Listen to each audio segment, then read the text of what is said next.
Have you ever eaten puffed lotus seeds? Well, this is what they are, and they're called makhana in Hindi, Phool Patasha, and they're very popular in Sindhi cuisine and all North Indian cuisine. Today we're going to learn how to cook this yummy, delicious seed. Puffed lotus seeds are cooked in ghee and then cooked along with potatoes and macaroni in an onion tomato gravy. Let's go through the ingredients. Here I have 1 cup of puffed makhana or Phool Patasha. They're also called fox nuts in English. Next, I have a cup of tomato that has been pureed, 1 teaspoon Kashmiri red chili powder, 1 tablespoon coriander powder, half a teaspoon turmeric, 1 teaspoon garam masala, salt to taste. I also have half a cup of dried macaroni, 1 tablespoon each of ginger and garlic minced, 1 or 2 green chilies that have been sliced, a cup of curds, coriander for garnish.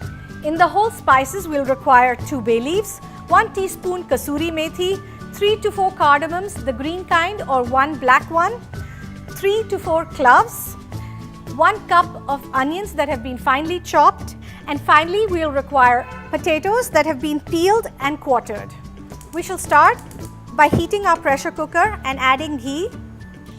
Once it melts, we're going to add the makhana. Lower the temperature and just keep cooking this until they're brown. Now you have to be a little slow and careful so that you don't overcook it or undercook it, as if it browns too much, the outside will be overcooked and the inside will remain raw. Continually keep stirring as you don't want to singe or burn the makhanas. So this will take about 3 to 4 minutes. Our makhanas have become pale gold, so I'm going to turn off the flame and just remove it into a pan and set it aside. I'm going to heat the pressure cooker again, and now we're going to get ready to make the gravy. So I'm going to add about 2 to 3 teaspoons of oil. Next go in the garlic,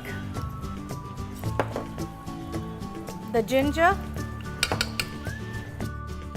green chilies. Just toss it for a minute. Next go in the onions. It's good if you could use finely minced onions because they cook really well in the pressure cooker. We just want to turn this translucent, so this should take about a minute. Once the onions are done, I'm going to add the bay leaf and the whole spices.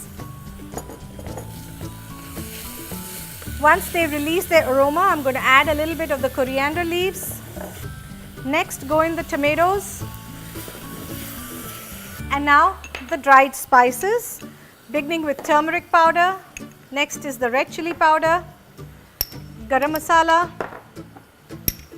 coriander powder, and finally salt.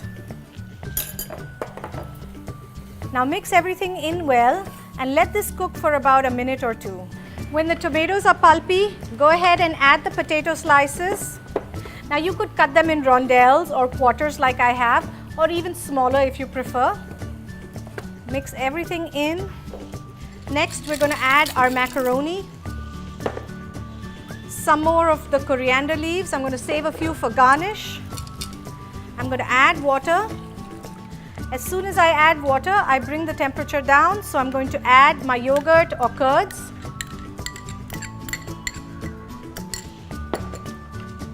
Mix it in. Add the makhanas and just a tad bit more water. Put the lid on, the pressure cooker lid on, and let this cook on high for about 3 whistles. The pressure has fallen and our sabzi is ready. Just look how delicious that is. Yummy. There's a little bite from the potato, crisp, crunchy potatoes, and smooth macaroni, and a little bit of the chewy texture from the Phool makhana. Perfect. This looks just so delicious. Serve it with roti, rice, or naan.